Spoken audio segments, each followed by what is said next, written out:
Okay, record. Thank you untuk ingatkan. Baik, kalau kamu pergi ke YouTube, kamu cari nama Cikgu Rafi, maka kamu akan nampak ada cikgu punya YouTube channel dan dalam tu semua video. Semua video tentang kelas kita semua ada kat situ. So kamu boleh tonton, dan lebih baik kamu subscribe.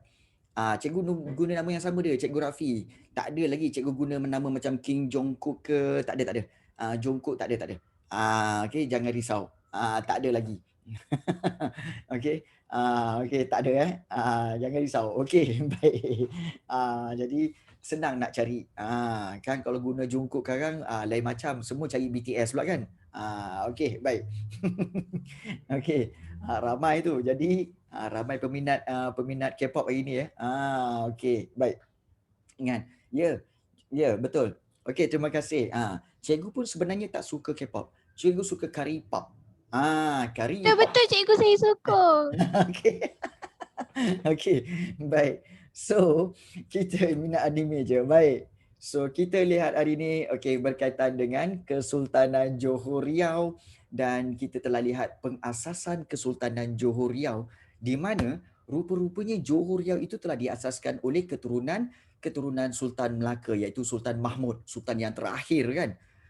Telah disambung oleh Sultan Alauddin Riayat Shah dan kita telah belajar tentang tiga pusat pemerintahannya iaitu Kota Kara, Kota Sayong dan Kota Batu. Berpindah randah. Kerana apa berpindah randah? Kerana untuk menjaga keselamatan. Macam kita lah kan. Kalau kita rasa tak selamat tinggal satu tempat, kita pindah. Kan. Tapi sekarang PKP tak bolehlah pindah, duduk diam-diam. Okey. Baik. Kemudian kita lihat tentang cabaran ke arah kegemilangan di mana masalah Johor menghadapi masalah persaingan iaitu perang tiga segi antara Aceh, Johor dan juga Portugis. Itu juga kita telah belajar perang selama 100 tahun tu. Dan juga kita belajar tentang perang Johor Jambi pada waktu itu dan kita telah belajar juga tentang konflik pembesar antara Bendahara Tun Habib Abdul Majid dengan Laksmana Tun Abdul Jamil. Dan juga yang terakhir, ancaman Raja Kecil dan kita telah lihat tentang bagaimana Raja Kecil telah dikalahkan dengan bantuan Opu Bugis 5 bersaudara. Dan mungkin cikgu tak terangkan sebenarnya Bugis, Opu Bugis ialah gelaran untuk kerabat diraja Bugis. Dan 5 bersaudara itu ialah Daing Perani, kemudian Daing Menambun, Daing Merewah, Daing Celak dan juga Daing Kemasi. Dan kebetulan dalam kelas kita ada nama pelajar Daing Zakwan. Daing Zakwan, sekadar nak mengetahuilah. Daing Zakwan, mungkin kamu boleh explain sikit kot. Daing Zakwan, kamu sebenarnya daripada keturunan yang mana satu ni Daing? Boleh tak explain pada kami? Keturunan Daing mana kamu ni, Daing Zakwan? Adakah Daing Perani, Daing Menambun, Daing Merewah, Daing Celak atau Daing Kemasi? Nampak Daing telah menjawab. Dia keturunan Daing Merewah. Dan Daing Merewah, kamu beruntung kerana moyang-moyang kamu, yes, betul. Ini memang betul. Ini memang fakta. Vina version. Ini memang fakta. Daing, yes. Dan Daing Zakwan ini adalah keturunan daripada Daing Merewah iaitu yang pernah digelar sebagai Yang di-Pertuan Muda di Johor. Yes. Nampak tak? Kebetulan. Tapi korang tak tahu lagi. Ada satu lagi. Kita ada keturunan Datuk Bahaman. Kita ada seorang pelajar dalam ni, Datuk Bahaman. Dia punya moyang Datuk Bahaman iaitu pahlawan di negeri Pahang. Siapa nama dia? Nadine. Betul Nadine? Betul cikgu. Nadine. Dia adalah keturunan Datuk Bahaman. See? Terima kasih banyak Nadine. So kita ada Terima kasih cikgu. keturunan Daing. Kemudian kita ada keturunan dalam ni keturunan Datuk Bahaman. Gila. Kelas kita ni memang hebat gila. Betul. Betul Daing. Selangor juga sebenarnya diasaskan oleh orang Bugis dan juga Sultan Selangor kita ni adalah sultan dari keturunan Bugis. Cikgu, ya cikgu memang keturunan daripada 5 bersaudara hang tu, hang tua, hang jebat, hang lekir, hang lekiu, hang kasturi, cikgu lah hang ke-6, hang pi mana. Okey, baik. So hang pi mana. Okey, baik. Yeah. Okey. Baik. So itulah dia. Baik, kita sambung dengan strategi untuk menghadapi cabaran. So kita lihat raja kecil ni sebenarnya datang daripada katanya kerajaan India, iaitu daripada Raja Chola, kemungkinan besarlah. Okey. Baik. Jadi kemungkinan orang Selangor ada yang tak perasan dia keturunan Bugis sebenarnya. Mungkin ada. Sebenarnya ramai dalam ni yang keturunan Bugis juga, cuma mungkin dia orang mereka tak confirmkan lagi. Itu sebenarnya. So nanti kalau balik boleh tanya kamu keturunan mana? Adakah Jawa, Bugis? Kan? Macam cikgu lain. Cikgu sebenarnya memang keturunan Hang, okey, dan lahir di Amerika. So memang lain sangat daripada korang lah. Okey, baik. Okey, lahir di Amerika. Okey, kita lihat. Bagaimana Johor menghadapi cabaran. Menghadapi cabaran. Cikgu adalah lahir di Amerika, iaitu kalau ikut alamat Kampung Seri Makmur, Tangkak, Muar, Amerika. Baik. So kita lihat. Pertama, okey. Kita lihat. Kan? Cikgu memang ada relationship dengan Obama. Cikgu dengan dia panggil dia Ma je. Ma. Macam tu je. Okey, baik. Okey. Baik. Kita dah kita sambung. Kita lihat nombor 1 ini. Okey, pemindahan pusat pemerintahan. Pemindahan pusat pemerintahan. Okey. Cikgu ulang semula iaitu kalau kita lihat, okey, Johor telah mengalami 4 cabaran. Maknanya 4 halangan. Okey, iaitu baik, yang pertama iaitu berkaitan dengan perang 100 tahun. Tu cabaran bagi Johor tu. Yang kedua, perang Johor Jambi. Kemudian yang ketiga, konflik pembesar tadi dan yang keempat iaitu ancaman raja kecil. So ada 4 ancaman ataupun 4 cabaran. So bagaimana Johor mengatasi cabaran-cabaran ini? Bagaimana? Pertama, iaitu pemindahan pusat pemerintahan. Di mana kalau kita lihat, majoriti pusat pemerintahan pusat pemerintahan Sultan Johor Riau terletak di sepanjang pesisir pantai. Dan kegemilangan Kesultanan Johor Riau itu diteruskan di Kepulauan Riau Lingga yang menjadi pusat pemerintahan yang baharu semasa pemerintahan Sultan Ibrahim. Dan pusat pemerintahan terpaksa berpindah randah kerana apa? Strategi ketenteraan dan juga sebagai strategi pertahanan. Kalau kamu lihat dalam peta, inilah dia.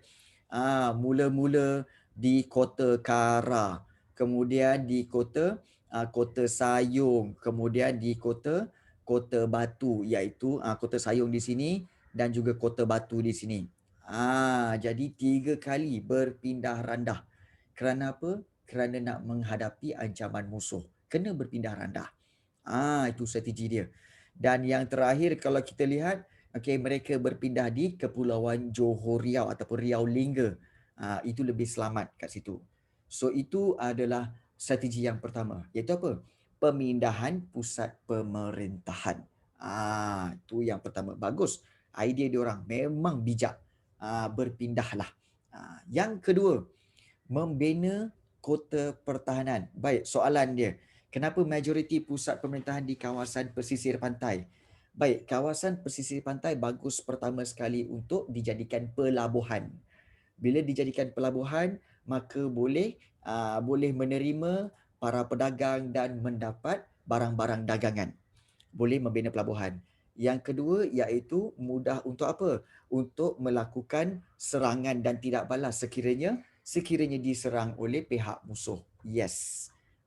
Sebab itu di kawasan pesisiran pantai. Bagus soalan tu ya. Baik. Yang kedua, membina kota pertahanan. Iaitu kalau kita lihat, kota pertahanan di Johor sering dibina dan sering berubah-ubah mengikut lokasi pusat pemerintahan.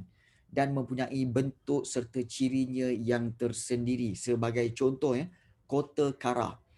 Kota Kara ni dibina semasa pengasasan kerajaan Sultan Alauddin Riyad Shah dan terletak di Kuala Sungai Telur, dan pagar dia pagar dia kalau kita lihat dibuat dengan pancang kayu besar. Maknanya dibuat dengan kayu-kayu yang dibina tegak-tegak macam ni Dia tegak-tegak macam tu setinggi 40 kaki, iaitu setinggi 12 meter.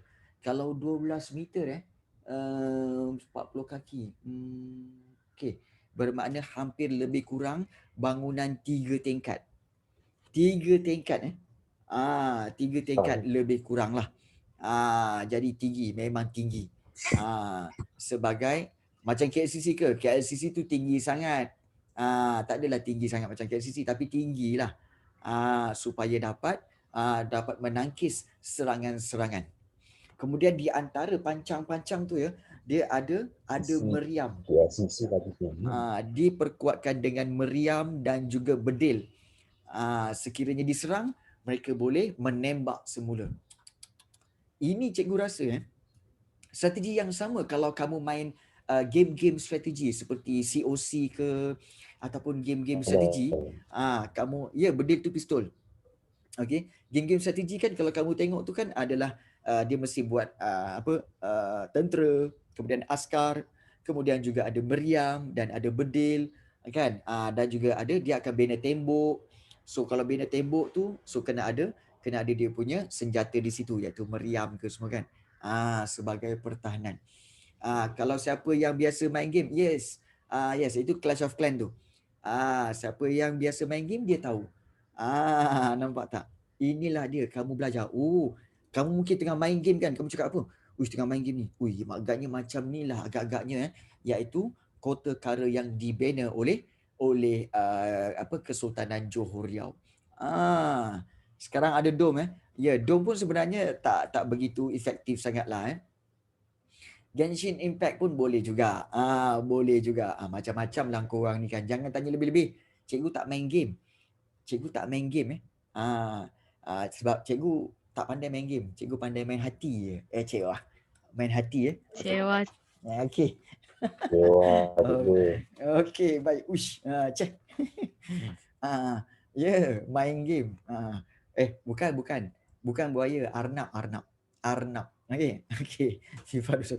Okey. Baik. Kenapa tak guna batu? Okey, bagus soalan tu. Okey, kenapa dia guna pancang kayu besar? Kenapa tak guna batu? Kerana pancang kayu itu lebih efektif dan juga ianya lebih bagus dan mudah untuk dibina. Okey. Cikgu main game tentang berdagang tak. Cikgu main gitar je, main drum, main muzik lah Okey. Baik. So, hati. Baik. So, kita lihat di sini. Okey, dua cara yang kita telah belajar. Okey, cara bagaimana strategi menghadapi cabaran oleh Kerajaan Johor Riau. Pertama, pemindahan pusat pemerintahan, dan yang kedua iaitu berkaitan dengan membina kota pertahanan. Okey, dan kita telah lihat membina kota pertahanan tu, dan yang ketiga menjalinkan hubungan dengan Belanda. Belanda iaitu dengan cara apa? Mengadakan perjanjian persahabatan dengan Belanda. Kenapa Okey, jom kita tengok Cikgu, macam mana rupa pancang kayu? Okey, kamu boleh imagine kayu-kayu yang panjang-panjang itu dibina rapat-rapat. Dia macam inilah. Dibina rapat-rapat, okey, dan juga ini menjadi pancang kayu. Itu sebenarnya. Okey, janganlah Vimalan. Janganlah revealkan cikgu sebenarnya. Ya, tahu. Cikgu memang ada band, cikgu main muzik, cikgu main drum, cikgu ada video, cikgu ada album dulu. Okey. Dah. Okey. Jangan tanya lebih-lebih, nanti kadang lain ceritanya. Okey. Baik. Kemudian kita lihat okey, iaitu Johor telah menjalinkan hubungan dengan Belanda. Baik, dan Belanda menawarkan bantuan kepada Sultan Alauddin Riyad Shah II untuk melindungi Johor daripada serangan Portugis dan juga serangan Aceh. Kalau kita lihat di sini Belanda. Belanda punyalah baik. Baik dengan memberi bantuan untuk membantu Johor kalahkan Portugis dan juga Aceh. Cikgu, macam mana mereka buat pisau dan senapan masa dulu? Dulu mereka buat pisau dengan senapan menggunakan apa? Kalau kita lihat yang bahagian belakang tu menggunakan kayu dan bahagian depan tu mereka banyak menggunakan biji timah. Sebab negara kita banyak biji timah, tahu? Banyak biji timah dan biji besi. Sebab itu negara kita dan orang-orang Melayu dulu pandai membuat mold untuk buat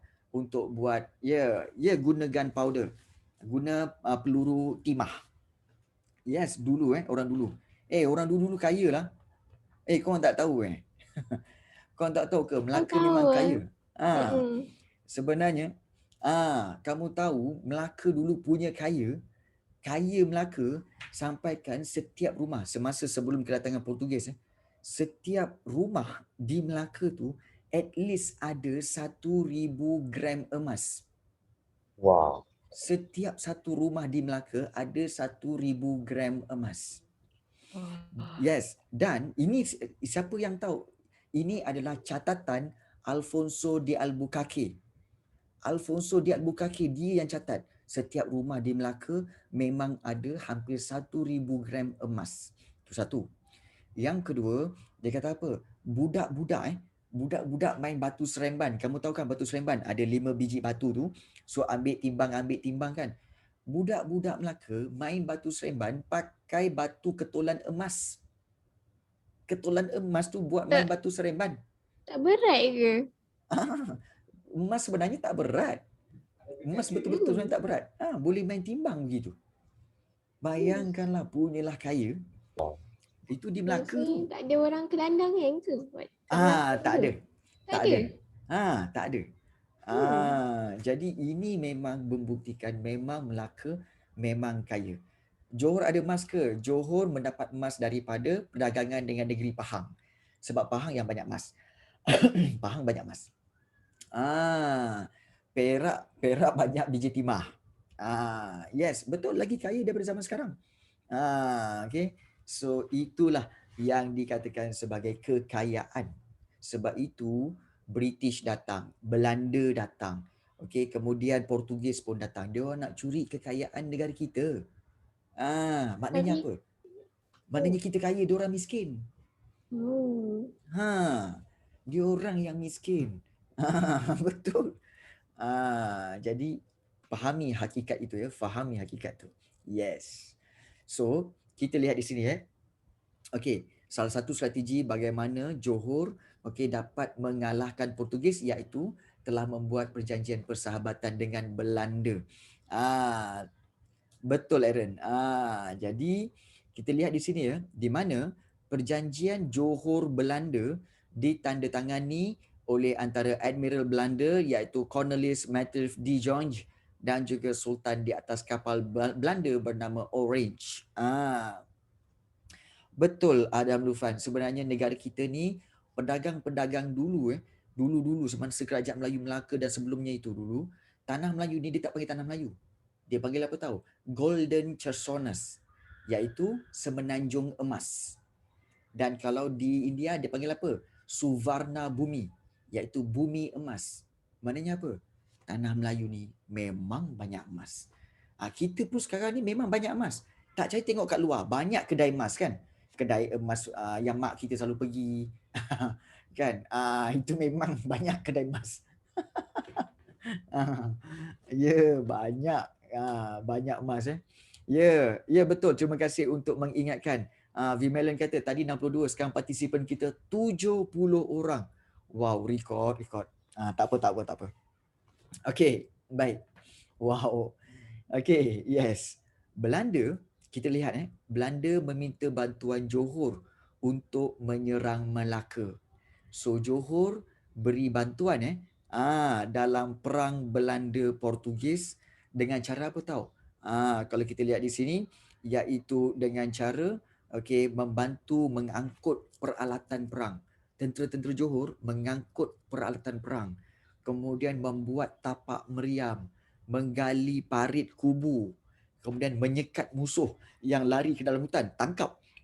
tangkap dia Portugis tu, naikkan semangat tentera Belanda, dan Johor telah membantu Belanda menyerang Portugis di Melaka, dan akhirnya Portugis berjaya ditewaskan pada Januari 1641 akhirnya.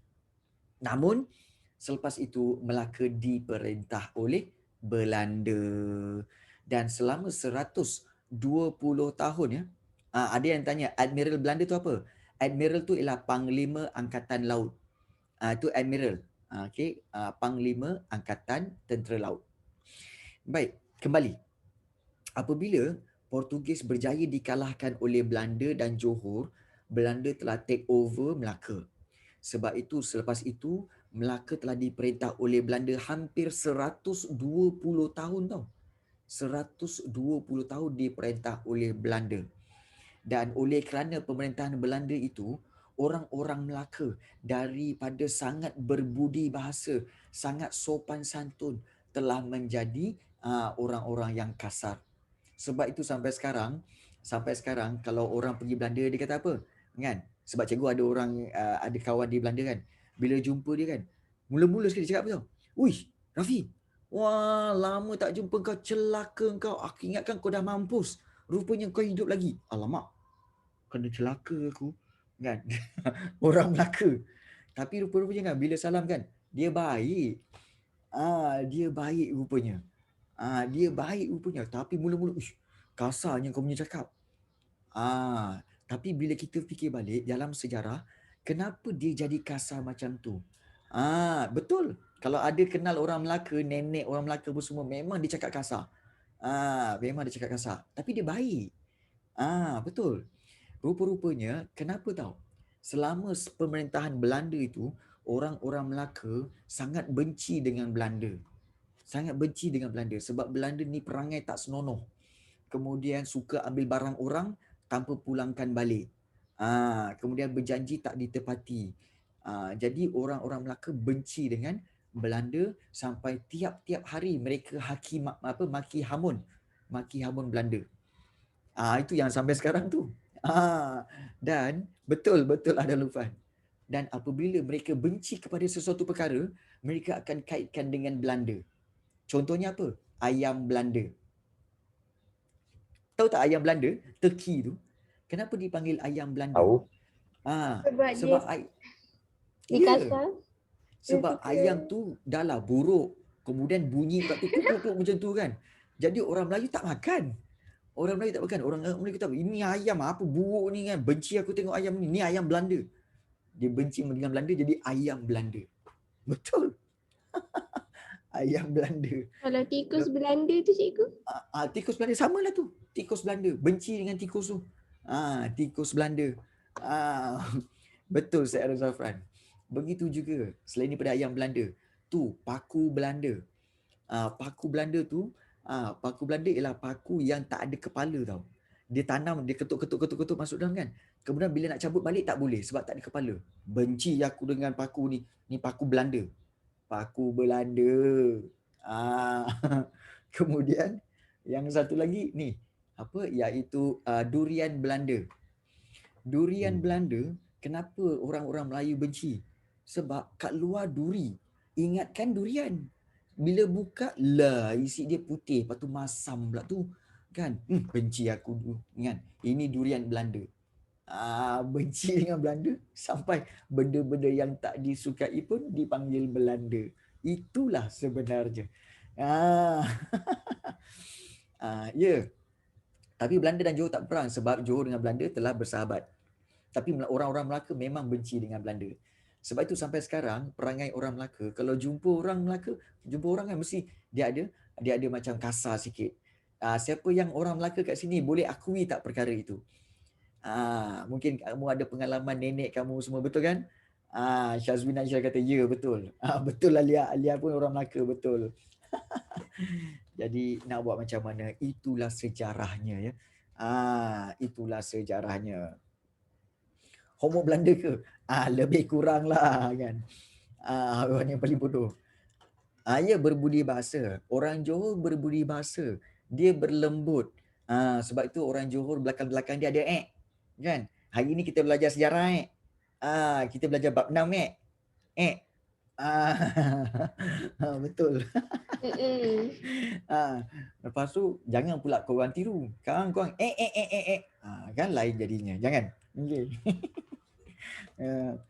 Okey, baik. So, rambut Belanda macam mana? Tak ada. Aduh yai. Okey, baik. Kita sambung. Siapa cipta kerja sekolah? Oh, okey. Baik. Halo. Homework tu korang kan dah belajar tamadun Cina semasa bab 7 form 1 dulu. Ingat tak tamadun Cina yang perkenalkan peperiksaan kan? Dan tamadun Cina lah juga yang cipta homework. So kalau nak marah, yang bab 1 bab 7 yang ada tiga stage tu. yang ada 3 tahap tu kan. Itu tamadun Cina tu. So jangan marah dengan cikgu kamu. Nak marah tamadun Cina. Dia orang yang buat periksa, dia orang yang buat homework. Jangan marah cikgu kamu. Okey. So boleh faham ya. Okey, travel back in time. Baik. Kita lihat kegemilangan. Kena bunuh siapa cipta kertas. Okey, baik. Kita lihat di sini iaitu kegemilangan. Kegemilangan Kesultanan Johor Riau. Kegemilangan dia. Apa yang gemilang? Okey, kita lihat di sini ya. Sebagai pusat perdagangan yang unggul. Memang pusat perniagaan dan perdagangan yang unggul. Di mana kalau kita lihat kedudukan strategik. Ini jangan kata kedudukan strategik lah. Ini okey, alasan ataupun fakta ataupun faktor kedudukan strategik ni kamu boleh buat daripada zaman kerajaan alam Melayu lagi. Kalau soalan tanya kan, kenapa Funan terkenal? Kerana kedudukan strategik. Kenapa Majapahit terkenal? Kedudukan strategik. Kenapa Kedah Tua terkenal? Kedudukan strategik. Kenapa Melaka terkenal? Kedudukan strategik. Kenapa Johor? Johor pun sama. Kenapa Johor Riau terkenal? Kedudukan strategik. Sama je. Okay. Sama je. Jadi senang nak faham. So pertama sekali kerana kedudukan Johor yang strategik.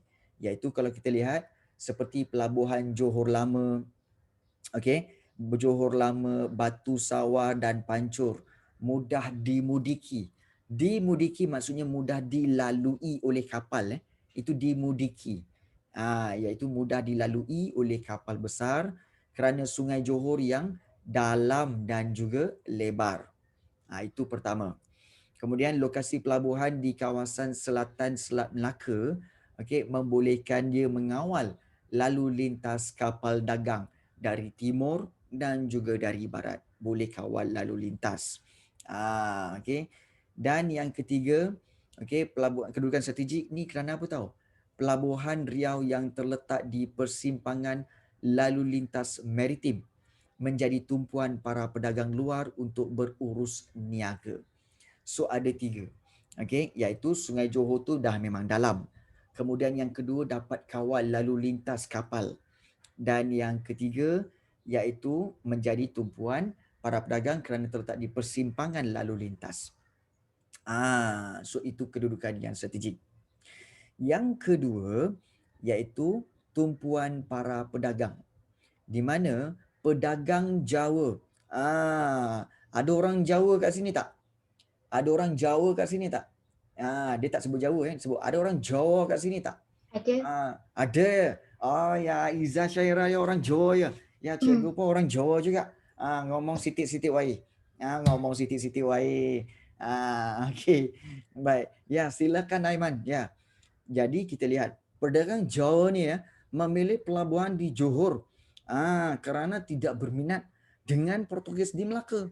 Tidak berminat dengan Portugis di Melaka. Jadi dia berdagang di Johor. Tak suka dengan Portugis. Iya. Nampak di situ ya. Kan. Ya, Jawa Amerika. Yes. Cikgu kan Jawa Amerika. Okey. Baik. Wow, the slang. Baik. Kemudian pedagang Siam pula memasarkan beras. So, Siam memperdagangkan beras. Kemudian tumpuan pedagang adalah datang dari China, Gujarat, Belanda dan Inggeris. Ya, cikgu memang boleh cakap pelbagai bahasa. Memang. Cikgu boleh memang boleh bercakap dalam semua bahasa. You name it, cikgu boleh cakap. Yes, you name it boleh cikgu. Cikgu boleh cakap. Betul. Korea boleh? Kan? Boleh? Bahasa Korea paling senang. Portugis pun boleh. Yes. Cikgu cakap Korea Contoh cikgu cakap Korea Korea. Portugis boleh juga.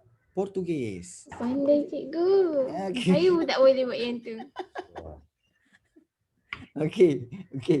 Baik. Jepun. Okey, baik. Adham Lufan, nama negara sekarang. Kalau dulu nama negara Gujarat. Dulu Gujarat, sekarang ini dipanggil India. Japanese, lagi senang. Kan? Japan. Kan susah. Tak susah pun. Okey, baik. So senyap. Okey, baik. Pusat perdagangan yang unggul, pertama kedudukannya yang strategik, kedua tumpuan para pedagang. Oh ya ke Syazwina Insyirah? Oh, Syazwina Insyirah dia ada keturunan Portugis lah. Wow. Hebat kelas kita ni kan. Wow. Okay. Hebat betul kelas kita. Macam-macam orang ada kan. Kan. Yeah. Betul. Japan bukan Nippon ke? Nippon. Okay. Okay. Ketiga. Okay, pusat pengumpulan.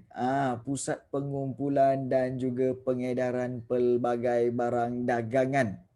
Okey, kamu lihat okey, iaitu di Johor ya. Okey. Korang janganlah korang reveal semua. Habis semua orang nak mengaku dia ada keturunan tu, keturunan ni. Tak. Faham. Terima kasih banyak. Kelas kita ni memang power gila kot. Ada keturunan Portugis, ada keturunan Punjabi, ada Punjabi Okey. Baik. Ada. Baik. Kemudian kita lihat pusat pengumpulan dan pengedaran pelbagai barang dagangan. Baik, barang dagangan oleh tanah jajahan iaitu di Johor. Vimalena juga. Aduh ya kau ni kan. Okey, Johor ada lada hitam, biji timah dan emas. Kemudian lada hitam dibawa dari Jambi dan emas daripada Inderagiri. Barang tempatan lain seperti kelapa kering, kayu gaharu, damar, kelembak dari Pahang, Kelang dan Nanning. Macam-macam barang lah. Ada biji timah yang dapat daripada Kelang. Orang daripada Kelang hantar biji timah ke Johor, Sungai Ujong dan Pulau Bangka di Sumatera pun hantar juga. Kemudian barangan dari China didagangkan di Pelabuhan Sawar seperti benang emas, kain sutera, barang tembikar, seramik, semua dikumpulkan di Pelabuhan Johor. Sebab itu jadi pusat pengumpulan dan pengedaran pelbagai barang dagangan. Kemudian pedagang Jawa bawa beras, kemudian pedagang Gujarat bawa kain, wangian dan manik. Kalau kamu tak tahu, Gujarat sebenarnya sekarang ini dipanggil India, negara India. Johor mendapat bekalan beras dari pedagang-pedagang Siam. Memanglah pusat pengumpulan dan pengedaran pelbagai barang dagangan. Means that kalau kita lihat di sini, kegemilangan Kesultanan Johor Riau kerana pusat perdagangan yang unggul. Kenapa boleh jadi pusat perdagangan yang unggul? Ini faktor dia. Faktor pertama, kedudukan strategik. Kedua, tumpuan para pedagang. Yes, Shopee zaman dulu lah ni. Nombor 3, pusat pengumpulan dan pengedaran pelbagai barang dagangan. So ini memang adalah kita kata sebagai Shopee zaman dululah. Kain sutera sebenarnya dibuat daripada benang sutera dan benang sutera dibuat daripada ulat sutera. Ulat sutera sebab tu dia mahal. Kemudian Ulat sutera itu susah nak cari ke? Ya, ulat sutera tu banyak terdapat di negara China sahaja dan dia akan menghasilkan benang-benang sutera. Benang-benang sutera Maksudnya kita pakai Ya. Kita pakai benang-benang daripada ulat sutera itu untuk apa? Untuk membuat kain. Ulat tu tak boleh dimakan. Dan ulat sutera tu memang ulat. Sebenarnya ulat tu dia makan makanan, tumbuh-tumbuhan apa semua. Kemudian dia akan kita kata sebagai mengeluarkan cecair yang menyebabkan dia likat ataupun dia katakan sebagai macam tali. So ulat itu mengeluarkan tali macam tu, tali itulah yang jadi benang. Okey. Ya, betul, laki tak pakai. Ya. Oh. Ya. Kalau kita ambil sutra, ular tu tak akan mati ke? Dia tak mati. Bau, tak bau lagi. Dia memang tak berbau. Ya, betul. Okey. Baik, kemudian yang keempat, kesibukan Pelabuhan Johor Riau. Bayangkan, macam mana kita nak bayangkan sibuknya Pelabuhan Johor Riau ini? Terdapat 500 hingga 600 buah kapal dagang berlabuh di Pelabuhan Johor. 500 hingga 600 buah kapal dagang. Memang banyak gila lah. Antaranya kapal Siam, kapal Portugis, Inggeris dan kapal daripada pulau-pulau di alam Melayu. Maknanya memang sibuk. Memang sibuk gila. Pelabuhan Johor Riau ini ya. Jadi kita lihat betapa hebatnya kerajaan Kesultanan Johor Riau dulu. Kenapa dia begitu hebat ya? Kenapa dia begitu hebat? Kerana perkara pertama iaitu selain daripada pusat pelabuhan itu, mereka juga ada pengurusan pelabuhan.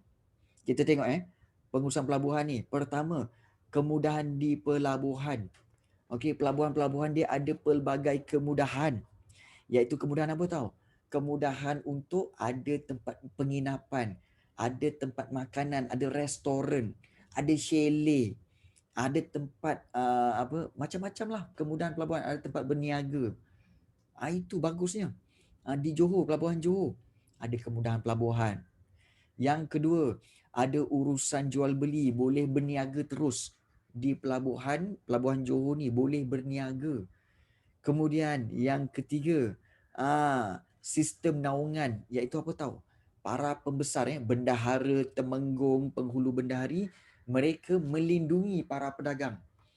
Kalau para pedagang diganggu oleh para pedagang lain kan, saya adalah dinaungi oleh bendahara. Kamu? Oh, saya dinaungi oleh temanggung. Oh, okey. Kita tak nak buat kacau. Nampak tak? Sistem naungan. Ya, kemudian para pedagang itu akan bayar sedikit amount kepada para pembesar supaya para pembesar kata apa? Okey, bagus. Kamu ini adalah orang aku. Aku akan lindungi kamu. Aku akan naungi kamu. Itu dikatakan sistem naungan. Berapa diorang bayar mengikut keperluan dan juga mengikut kemampuan masing-masing. Itu bagaimana dibayar. Yes, kemudian pengurusan pelabuhan itu, di Pelabuhan Johor ada orang laut. Orang laut ini kita tahu macam kat Melaka. Orang laut ni akan menjadi penunjuk jalan kepada kapal-kapal yang besar. Kamu kena tahu kapal-kapal yang besar di tengah laut, dia tak tahu kat mana Johor ni. Sebab tengah laut tu kiri kanan nampak laut aja, tak nampak tanah. Datanglah orang laut. Okey. Kalau nak pergi Johor, kat sini. Ikut saya. Ikut. Jadi dia menjadi penunjuk arah. Itu orang laut. Nampak tak? Penunjuk arah kepada kapal-kapal besar untuk singgah di Pelabuhan Johor. Hebat tu. Dia dibayar tak? Of course, orang laut akan dibayar oleh Syah Bandar. Pengurus-pengurus pelabuhan. Johor ada laut ke? Dulu. Johor memanglah ada laut. Engkau bukan Johor ke? Junior version. Kan? Orang laut ingat semua orang. Ya. Okey. Johor memanglah ada laut. Kau ingat Johor kat mana? Kat tengah-tengah, kiri kanan tak ada laut. Jangan kau. Okey. Baik. Ya, orang laut tu kebanyakannya bekerja di laut, di tepi laut dan juga tengah laut. Tetapi pelabuhan ini paling unik, paling hebat Pelabuhan Johor Riau ni apa tahu? Iaitu ada kemudahan membaiki dan membina kapal. Pelabuhan Johor boleh membina kapal. Orang-orang Melayu dulu boleh bina kapal dan baiki kapal. Kemudahan membaiki kapal. Kau mana tahu kapal tu ada yang tayar bocor ke, rantai lucut ke kan. So kena masuk dia punya bengkel. Bengkel baiki kapal. Rantai lucut, tayar bocor, ganti tayar. Nampak tak? Semua macam garu. Kapal ada tayar ke cikgu? Okey. Maknanya untuk membaiki kapal lah. Kan, kemudahan baiki kapal. kapal mana ada tayar, korang ni kan. Jadi itu contohlah membaiki kapal. Nak tolak ke laut Oh, tayar Oh, kapal ada tayar Oh, kapal ada tayar. Oh, ya, yeah. Tayar apa tu? Ada Samalah. tak cikgu yang untuk ditolak kat laut tu? Oh, ditolak kat laut tu. Oh, ya ke? Samalah macam cikgu cakap kelas geografi hari tu kan. Kelas geografi form 2 form 3. Okey, iaitu katanya apa pengangkutan awam. Okey, kereta api LRT mewujudkan pekerjaan baru seperti pengepam tayar kereta api kan. Pengepam tayar LRT kan. Semua macam garu. LRT memang dah tak ada tayar cikgu. Okey. Dia bukan tayar dia dipanggil roda, bukan tayar agak ada dia beza. ada agak bangang sikit kalau kita mohon untuk menjadi pengepam tayar kereta api. Agak bangang sikitlah kan. Mau manager tu lempang dia nanti. Okey. Baik. So agaknya cikgu ya. Nak tanya kenapa cikgu suka geografi. Okey. Okey, cikgu. Okey, minggu lepas saya tanya kenapa cikgu suka sejarah. Sekarang saya nak tanya kenapa cikgu suka geografi. Okey, cikgu suka geografi kerana cikgu suka alam sekitar. Cikgu suka alam sekitar. Dan cikgu, kalau dalam fitrahnya, cikgu ada hubungan baik dengan bulan. So, cikgu dengan bulan memang ada hubungan baik. Okey, jadi sebab itu cikgu suka alam. Okey, yes. Okey, Mira tanya, cikgu saya dah lupa. Apa peranan orang Kiwi di laut? Orang Kiwi sebenarnya adalah orang-orang yang membawa sampan kecil, ambil barang-barang daripada kapal besar dan bawa pergi ke pelabuhan. Sebab kapal besar tu tak boleh berlabuh dekat dengan pelabuhan. So itu tugas orang Kiwi, menurunkan barang daripada kapal besar dan bawa ke pelabuhan-pelabuhan. Okey. Baik, inilah dia berkaitan dengan pengurusan pelabuhan di Johor Riau. Hebat kerajaan Johor. Dan kita lihat kehebatan Johor Riau yang terakhir, iaitu sebagai pusat persuratan. Pusat persuratan.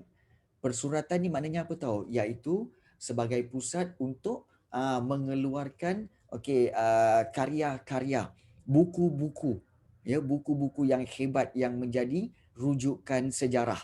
Sebagai contoh, kalau kita lihat karya agung ni iaitu karya yang tertulis dalam bahasa Melayu yang mencetuskan unsur pemikiran, sistem nilai, kepercayaan dan pencapaian unggul dalam tamadun Melayu. Dan antara bukunya adalah Sulalatus Salatin. Ingat nama ni Sulalatus Salatin. Sulalatus Salatin ni bermaksud salasilah ataupun keturunan raja-raja dan juga peraturan segala raja-raja. Yes. Bahasa Melayu tapi tulisan Jawi kan? Yes. Memang bahasa Melayu tapi buku-buku ini ditulis dalam tulisan Jawi. Tulisan Jawi. Jadi tahu tulisan Jawi? Kamu tahu semua tulisan Jawi kan? Tahu kan? Tahu cikgu. Okey. Tahu cikgu. Tahu tapi boleh baca ke? Boleh baca ke? Boleh cikgu boleh. Okey, betul. Baca sikit Kalau je. boleh baca, okey, cuba baca yang ini.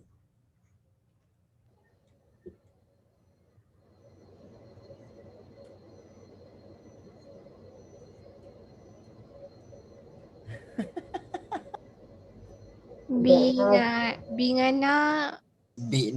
Barshan. Bigna Bashin.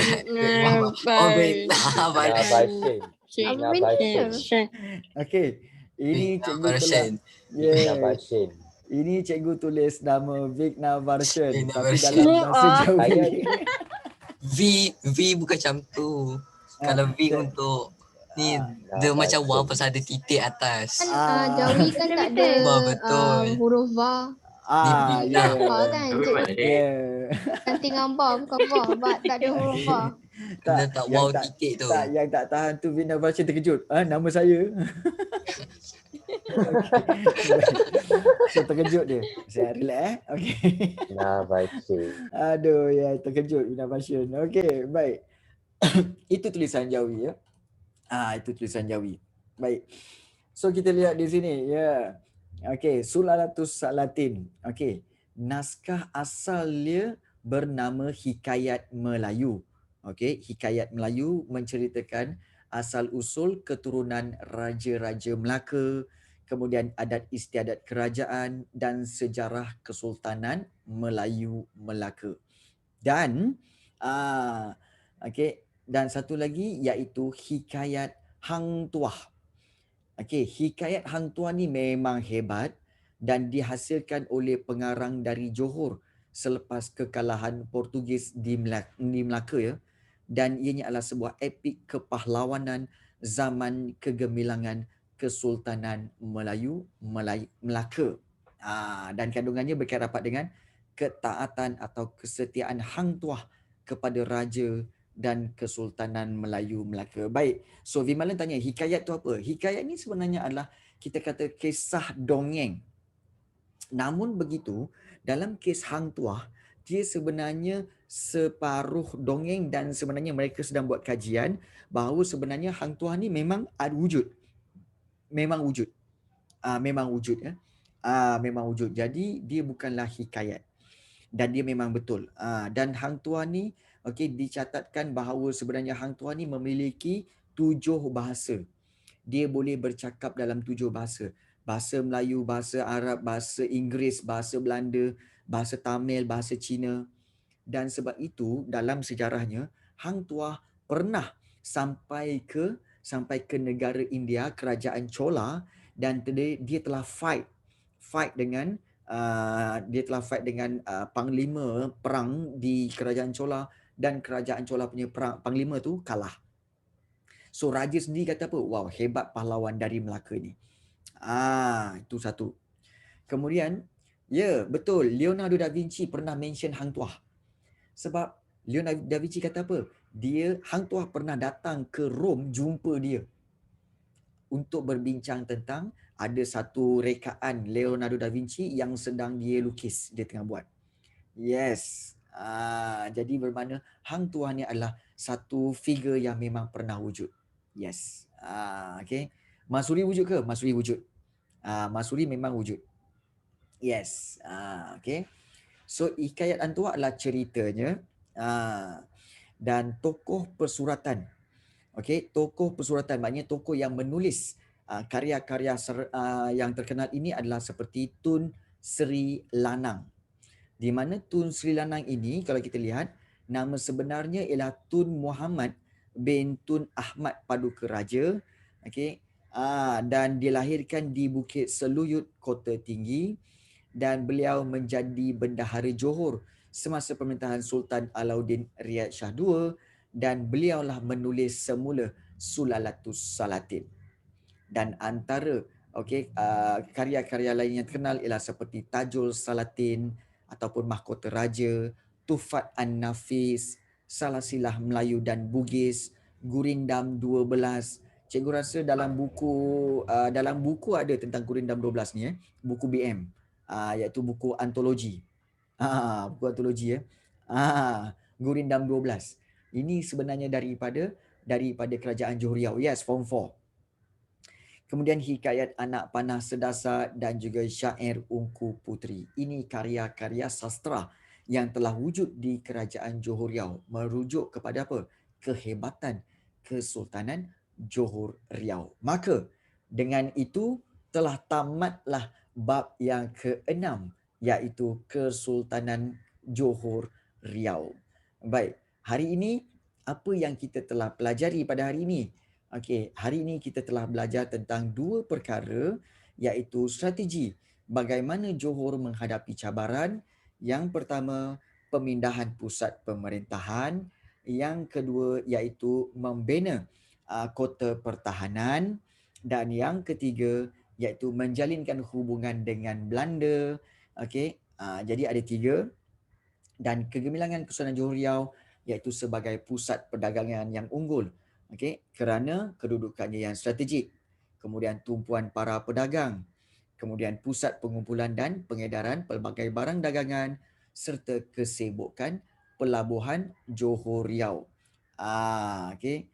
Dan pengurusan pelabuhan kita lihat kerana ada apa?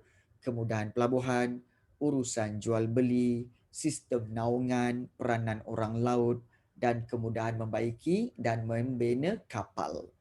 Okey, dan sebagai pusat persuratan, baik Roy Ang tanya, okey, iaitu perlu ke ingat nama-nama seperti Tajul Salatin, Mahkota Raja, Tufat An-Nafis. Cikgu rasa sebenarnya kamu boleh ingat beberapa seperti Tufat An-Nafis dan juga seperti Gurindam 12. Ini yang biasa boleh kamu ingat. Tak payah ingat semua, tak payah. Ingat beberapa sahaja. Jadi itulah yang berkaitan dengan bab 6 tingkatan 2 iaitu Kesultanan Johor Riau. So okey, bermakna ada tak soalan untuk ditanyakan? Ada apa-apa soalan nak tanya? Ada. Ada Ya, je silakan. Ada. Sila Ainul. Yang Gurindam 12 tu, dia Aha. baca macam mana? Dia pantun okey. ke atau Gurindam 12 sebenarnya dia baca macam pantun tetapi dia panjang. Dia panjang, maknanya dia tidak ada sifat pantun, dia berlawan-lawan. Dia berbalas-balas. Itu dia sifat ada 7 pantun. rangkap? Dia ada 7 rangkap. Gurindam 12 tu ya, ada 7 rangkap. So dia baca, dia bukan macam syair. Kan? Kalau syair macam Al-Kisah, maka tersebutlah kisah. Sang kancil datang beramai-ramai menghadap duli yang maha mulia Sultan Fir'aun. Mana Fir'aun pakai Sultan, antah, begitulah. So itu bukan. Okey, itu bukan. Jadi Okey. dia baca macam mana? Dia Gurindam dia agak mendatar sikit.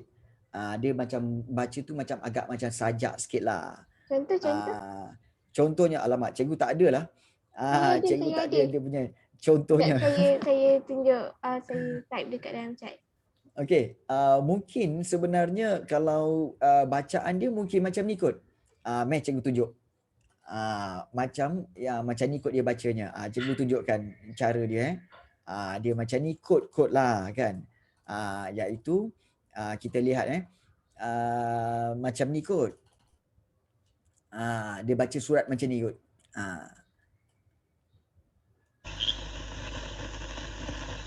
Ada surat dah. Dia macam ni kot. Ya, apa dah terpusing-pusing cari dia punya kepala. Sekali syair. Syair, dia baca syair. Al-Kisah. Tayyib. Al-Kisah maka tersebutlah kisah.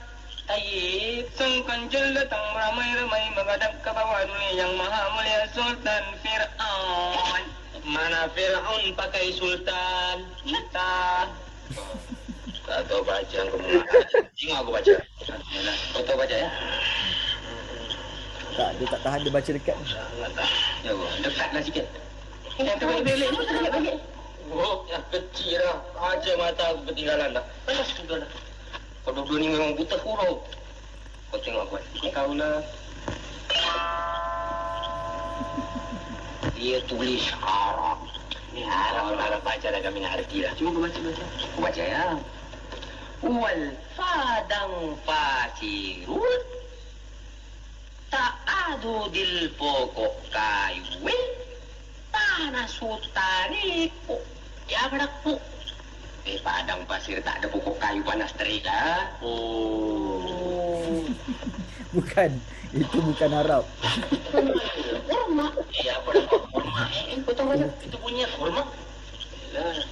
Wal kurma nak buka puasa kehabisan lagi. Apa dia? Buah kurma nak bikin buka puasa sudah kehabisan. Sambung. Pandungil kiri kanan ni. Apa dan dia? Pandang kiri kanan. Wal saki bahi tumpuk tai unta. Apa dah pakai tai unta lah? Minta kayu. Ini sempurna. Ni dia.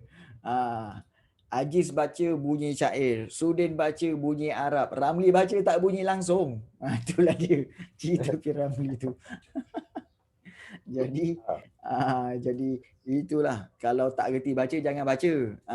Kan. Jadi itulah bentuk-bentuk syair, bentuk-bentuk yang dibuat-buat bacaan itu. Jadi kalau kita lihat, kalau tak pandai baca, cakaplah tak pandai baca. Ini buat-buat pandai baca. Dah entah apa-apa jadinya. Ya, dia bunyi Arab. Baca dalam hati. Amboi, baca dalam hati. Baik. Ada satu video yang cikgu baru-baru ni tengok, iaitu ada seorang dia tak reti baca. Dia bagi kawan dia baca. Kemudian kawan dia baca. Kawan dia buka surat baca. Dia baca apa tahu? Tak ada apa-apa, kosong. Kemudian kat bawah tu tulis apa tahu? Selepas baca sila koyak. Jadi kawan dia tanya, dia tulis apa? Lepas baca sila koyak. Okey. Dia pun koyak kan. Lepas tu kawan dia marah. Kau bacalah dulu. Apa dia tulis? Tak, dia tulis lepas baca koyak. Iyalah, bacalah. Apa yang ditulis? Lepas baca koyak. Tapi Jadi cikgu. ada. Nanti cikgu tunjuk. Sampai bergaduh lah. Kau tak baca lagi. Kau tak baca. Aku baca. Apa tulis dia? Lepas baca koyak. Yelah, kau baca apa? Sampai habis. Kan? Jadi sudahnya semua geng-geng dia datang. Geng-geng dia datang kata apa?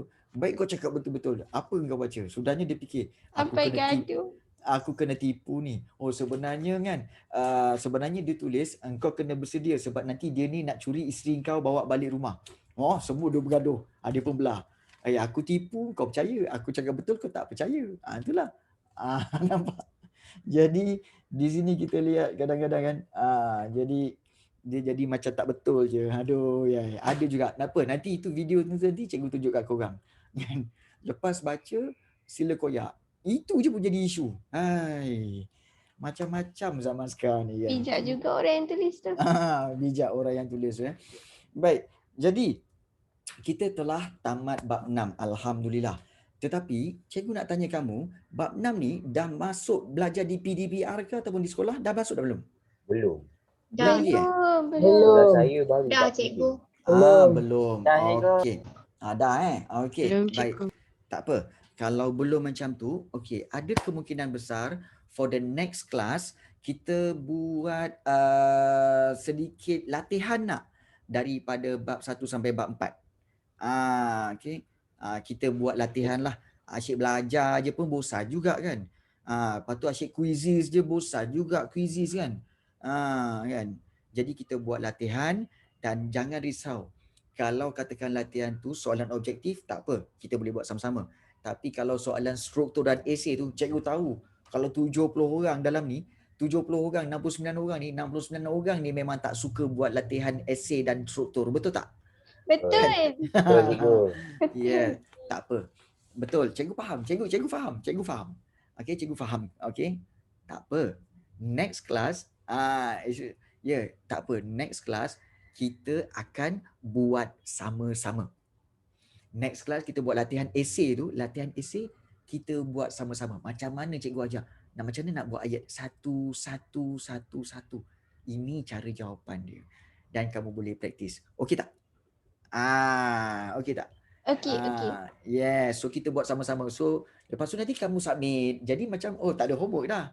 Kan? Cikgu tahu kamu semua tak suka homework sebab homework kamu pun dah banyak. Betul tak? Ya, betul. Betul, cikgu. Cikgu memahami. Ya. So kalau cikgu bagi homework pun confirm kalau 70 orang ni, 7 orang je yang hantar nanti. Yang lain memang tak hantar. Jadi baik kita buat latihan, kemudian sama-sama hantar. Yes, siap dah. Kan. So kan senang macam tu. Banyak kali cikgu ulang. Ya, cikgu selalu tunjuk. Betul. Kan? Biar ulang-ulang supaya apa tahu? Kita mahir. Cikgu kan nak apa? Cikgu gembira bila ada pelajar-pelajar dia bagi tahu, cikgu, hari tu saya buat teknik cikgu, buat teknik esei dengan struktur. Alhamdulillah cikgu, daripada dulu markah saya 65 sekarang naik 80. Cikgu pun cakap, cikgu tak buat apa-apa, engkau yang sebenarnya jawab, engkau yang pandai. Cikgu tak ajar apa-apa, cikgu ajar hanya teknik je. Kau yang pandai. So jadi bagi dia kata apa? Saya belajar teknik tu daripada cikgu lah. Tak apalah, baguslah. Kan? Cikgu tak ada apa-apa pun. Cikgu tak perlu kredit sebab yang penting korang. Cikgu biasa-biasa je. Dah habis ni sekarang main gitar lah, main drum lah kan. Minum kopi, relax-relax. Itu memang cikgu. Kan? Baik, kalau untuk hiburan kamu boleh ringan-ringankan diri, kamu pergi ke ni YouTube, kemudian kamu boleh tengok dekat YouTube, kamu boleh cari ada 2 nama, Akasia dan juga Merah Band. Okey, Akasia dan Merah Band. Sekejap je